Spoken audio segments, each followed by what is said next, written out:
Homemade raft washing up ashore on Hollywood Beach. The migrants suspected to be Cuban are nowhere to be found.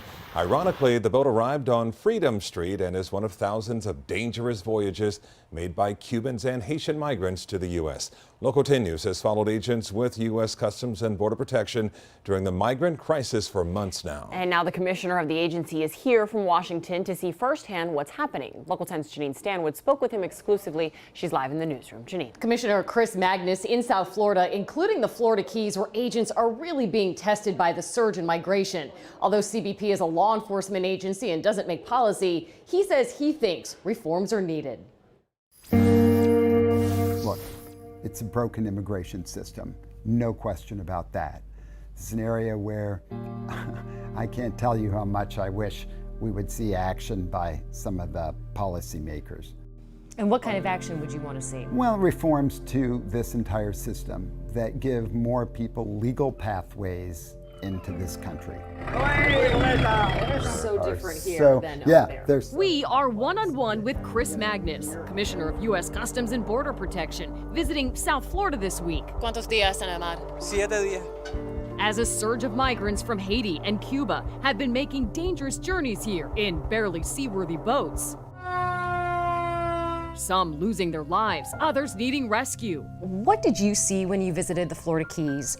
And would you consider adding more resources to the Florida Keys? 350% increase of encounters with migrants just this fiscal year. You're right, it's significant. I can't tell you though how impressed I've been with the work that's being done. As conditions continue to change, we are really looking at that very carefully in Washington.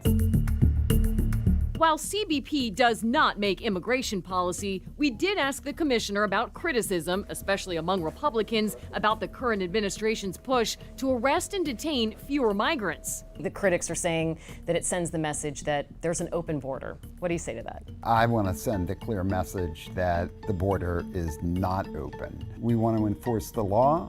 We are also doing very active social media. He also says this to those making perilous voyages. My message, first of all, is one of profound empathy. I appreciate people wanting to be reunited with their families, but that can't happen if they die at sea. Our goal is to deal with these situations as best we can, enforcing the law, treating people humanely, working with our partners. Not easy work. The commissioner also stressed that working with other agencies to combat human smuggling is a priority. He says that he intends to go back to D.C. and talk to the Secretary of Homeland Security about what he saw here.